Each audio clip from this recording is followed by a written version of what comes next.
স্বামী বিবেকানন্দের জন্মবার্ষিকী উপলক্ষে দিল্লির ভারত মণ্ডপে আয়োজিত developed India young leaders dialogue 2025-এ অংশ নেন প্রধানমন্ত্রী নরেন্দ্র মোদী।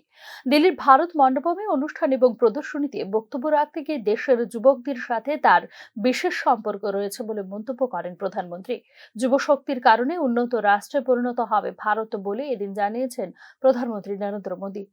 साथियों, मेरे लिए मेरे देश के नौजवानों के साथ मित्रता का वो ही नाता है, वो ही रिश्ता है। और मित्रता की सबसे मजबूत कड़ी होती है विश्वास। मुझे भी आप पर बहुत विश्वास है। इसी विश्वास ने मुझे मेरा युवा भारत यानी माय भारत के गठन की प्रेरणा दी। इसी विश्वास ने विकसित भारत यंग लीडर डायलॉग का आधार बनाया। উন্নত ভারত হলো অর্থনৈতিক, সামাজিক ও সাংস্কৃতিকভাবে শক্তিশালী ভারত, যেখানে অর্থনীতির বিকাশ ঘটবে এবং বাস্তুসংস্থান ও সমৃদ্ধ হবে, যেখানে ভালো উপার্জন এবং শিক্ষার সর্বোচ্চ সুযোগ থাকবে, যেখানে থাকবে বিশ্বের সবচেয়ে বড় যুব দক্ষ মানব শক্তি, যেখানে তরুণদের স্বপ্ন পূরণ হবে, খোলা আকাশ থাকবে বলেও এদিন জানান প্রধানমন্ত্রী। हम क्या देखना चाहते हैं, कैसा भारत देखना चाहते हैं?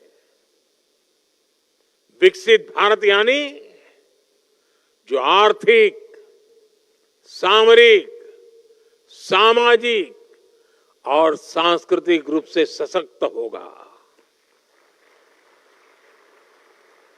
जहां इकोनॉमी भी बुलंद होगी और इकोलॉजी भी समृद्ध होगी,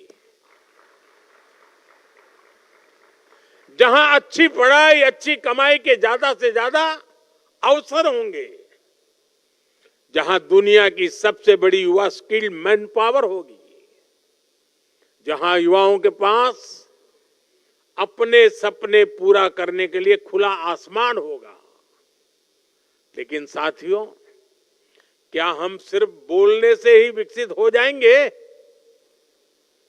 क्या लगता है? वरना शुरू कर देंगे घर जाके माला विकसित भारत, विकसित भारत, विकसित भारत है।